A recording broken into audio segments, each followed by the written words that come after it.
सभी को नमस्कार। आज अपन राजस्थान इतिहास के एक छोटे से टॉपिक को लेकर के चर्चा कर रहे हैं और जहां से विभिन्न परीक्षा में लगभग 1% कई प्रकार से पूछा गया है। तो देखिए, आज का जो अपना टॉपिक है वो है ख्यात। लेकिन इस शब्द को समझें उससे पहले आप हिंदी भाषा में आपने कई बार सुना है कि हिंदी भाषा या साहित्य की विधाएं यानी लेखन के कई प्रकार, जिसके रूप में हम जानते हैं जैसे कहानी है, जैसे निबंध है, जैसे एकांकी है, संस्मरण है। ये हिंदी साहित्य के लेखन के प्रकार या उसकी विधाएं कह सकते हैं। ठीक उसी प्रकार राजस्थानी जो साहित्य इतिहास लेखन के रूप में, उसमें भी आपने कई बार पढ़ा है ख्यात, जैसे पढ़ा है वात, आपने पढ़ा है वचनिका, आपने पढ़ा है रासो वगैरह वगैरह या एटसेट्रा, और भी कई पढ़े। लेकिन अपना खास बिंदु है ख्यात। इसी पे आज अपने चर्चा करनी। देखिए, ख्यात का सिंपली जो अर्थ होता है वो होता है ख्याति। ख्याति कह दो चाहे प्रशंसा कह दो, एक ही बात है।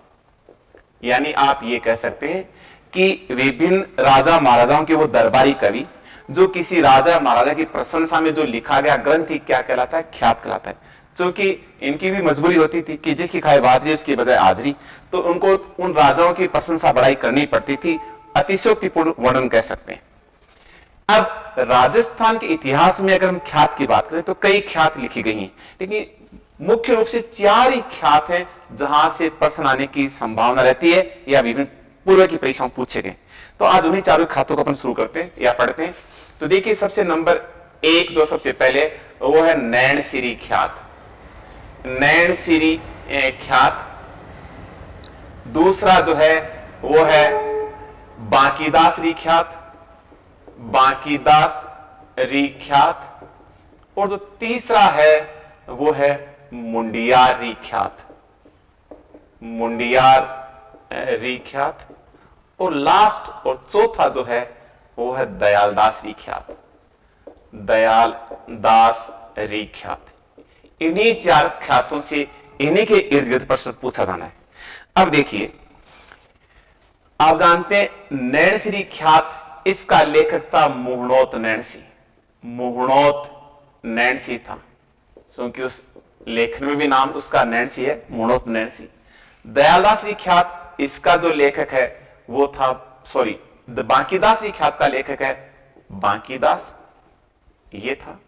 मुंडियारी ख्यात, इसके लेखक का कहीं उल्लेख इतिहास में मिलता नहीं है, बट ऐसा माना गया है कि मुंडियार जो है ये नागौर में किसी एक गांव का नाम है। और नागौर उस जमाने में जो है मारवाड़ यानी जोधपुर रियासत के अंतर्गत आता था।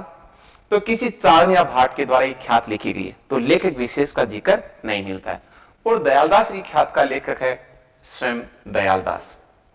ये तो इन 4 ख्यातों के जो है लेखक इस प्रकार है। अब देखिए, ये जो मुहणोत नैनसी है ये मारवाड़ के जसवंत सिंह के दरबारी कवि थे, जसवंत सिंह। बांकीदास ये मारवाड़ के ही यानी मान सिंह के दरबारी कवि थे। जैसा कि बताया कि इसके लेखक जो है कोई चारण भाट रहे होंगे और ये किसी के कोई आश्रय प्राप्त कवि या दरबारी कवि नहीं थे, तो यहां राजा का भी कोई खास उल्लेख नहीं मिलता है। और दयालदास री ख्यात, ये बीकानेर के जो महाराजा थे रतन सिंह के दरबारी कवि थे। अब देखिए, 4 ख्यातें आपके सामने। प्रश्न जो कितने पूछे जा सकते हैं या कितने प्रश्न पूछे गए, अब उनसे शुरू करते हैं। तो पहली खास बात देखिए, इन 3 ख्यात हैं, इनकी खास बात एक अलग है और इसकी खास बात अलग है। कैसे? सुन लीजिए।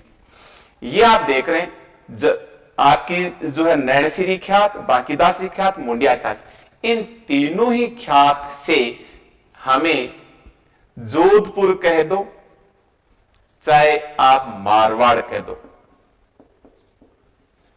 मारवाड़ के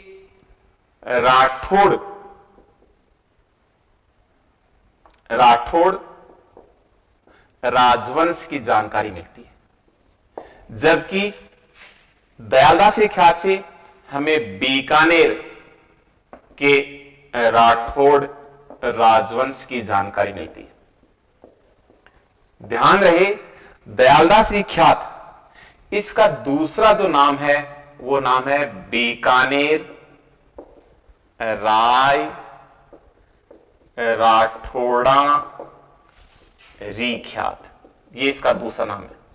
अब देखिए कौन कौन से प्रश्न अब तक पूछे गए हैं विभिन्न परीक्षाओं में। पहला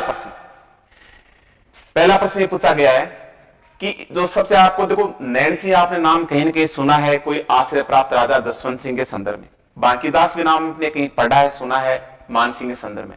दयालदास भी नाम आपने कहीं सुना है, पढ़ा है रतन सिंह संदर्भ में।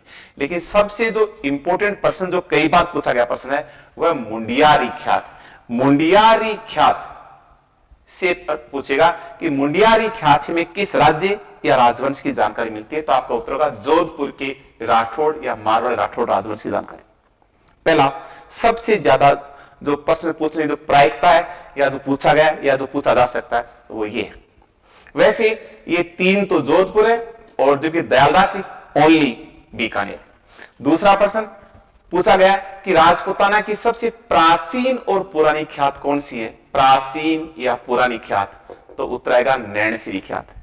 तो तय किया सबसे प्राचीन पुरानी नैणसी है, तो सबसे अंतिम ख्यात कौन सी है, अंतिम ख्यात के रूप में फिर आप बोलेंगे अंतिम ख्यात की बात करें तो दयालदास की ख्यात, ये अंतिम ख्यात।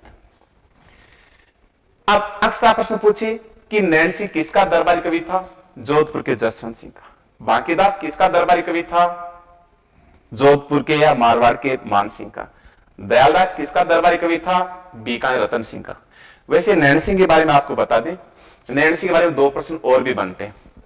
2 प्रश्न क्या बनते हैं, क्योंकि नैणसी जसवंत का दरबारी कवि था, इसने जो इतिहास लेखन किया मारवाड़ के राठौड़ों का वो काफी हद तक प्रमाणिक कह सकते हैं, ऑथेंटिक कह सकते हैं, तथ्यात्मक कह सकते हैं। इसलिए इसका इतिहास प्रमाणिक होने के कारण ही इसकी एक अन्य रचना है मारवाड़ परगनारी विगत, जिसको हम राजपूताना गजेटियर भी कह सकते हैं। गजेटियर यू मीन गजट में जिस चीज का नोटिफिकेशन होता है वो सूचना अंतिम प्रमाणिक ऑथेंटिक होती है।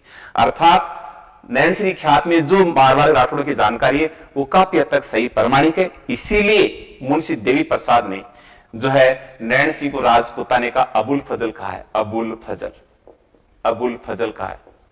और इनकी अन्य जो रचना है नैणसी की वह मारवाड़ रा परगनारी विगत, मारवाड़ रा परगनारी विगत, जिसको हम क्या कहते हैं, मारवाड़ रा गजेटियर।